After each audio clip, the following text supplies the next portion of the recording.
And I could have done a nice little happy conversation. I was particularly asked to talk about my greatest love, but I'm like, no, let's talk about Blackface.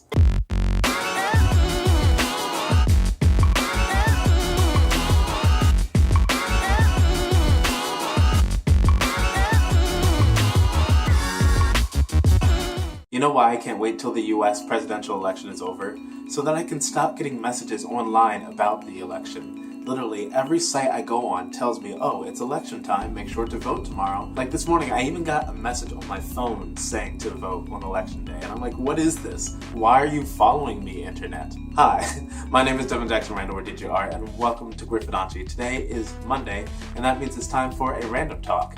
If you guys don't remember, last Wednesday I did the usual last week's queer reviews where I talked about LGBTQ and BL media. I always say that word wrong, talked about the TV show The Real O'Neills and specifically their Halloween episode. And in that episode, the main character Kenny ended up dressing up as Beyonce, and I was like, blackface? The thing is that I realized I did not talk about what blackface is. For those who may not know, whether you're in a different country or you just are young or whatever your situation may be. So I thought I might as well do a little video where I explain a little bit of the history, a little bit about what it is, and yeah, that's it. Typically, blackface is when a person outside of the black race, the African American or just African race, though usually it's a white person, dresses up as a black person and acts as a black person in a stereotypical way. This is usually done by putting very dark black cream or makeup, whatever, over your face and body, and then acting all goofy and dumb. The general accepted date by the academic community when this started was back in 1830. This was when Thomas Dartmouth Rice, a white actor, decided to depict a black person.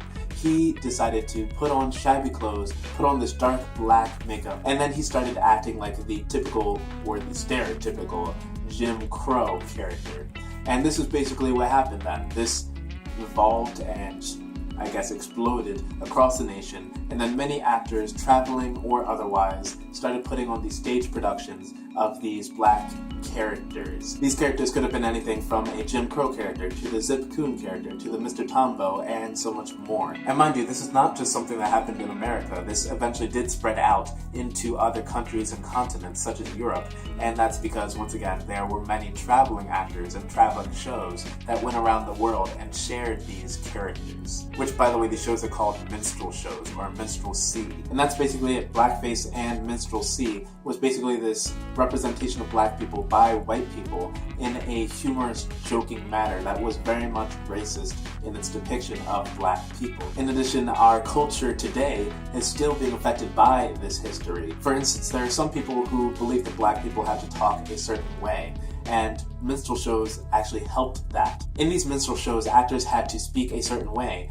the way that black people talked back in the 1800s, and that continued on. In the media, people kept on thinking this is how black people talk, and so they kept on pushing that until today, when we have a society that believes black people talk a certain way and have to talk that certain way. I mean, look at me. I don't talk that certain way, but then I've met several people who consider me not black because I don't talk that way. In addition, back in the time, these shows were not presented as a fictional show, a fictional entertainment. They were actually advertised as look at the lives of black people, as a kind of peephole into the look of black people. And so this then created this idea that this is actually what black people are like. And of course, these shows were seen by several people who did not know black people. I feel like I'm saying black people a lot. So this then adds on to my earlier point about how people expect black people to act a certain way based off of the media that they see. And of course, this again is still followed in our culture today. And of course, blackface is something that we still face with today. Of course, there aren't so overtly an issue today, but there are still situations like the Real O'Neills situation. Now, mind you, I no longer think that this can be categorized as blackface, but it is too close for comfort. Nobody should really be putting on darker cream on their faces to act as a black person. I say yes, if you want to dress up like Beyonce or whoever else, whatever black celebrity, go ahead, you can do that. But dress up as them, wear the clothes, don't put anything on your face and on your arms or whatever. Just leave that be, because we have a long history of that already, and we just want to keep that in the past. Why do people have to do that? Why do people have to do that? Let's just stop that. But anyway, that's it on my thoughts on blackface and the history and how it is still affecting us today. Let me know down in the comments below what you guys think on this conversation and on this topic. Also, do you have something like this in your country or in your town or wherever you may be? Let me know that down in the comments. Also, if you like this video, make sure to like it, share it with your friends, and subscribe if you haven't already. Queer Fudanshi tries to share LGBTQ and BL media through news, reviews, and good conversation, even though this had nothing to do with LGBTQ people. But anyway, so let's get talking. Bye.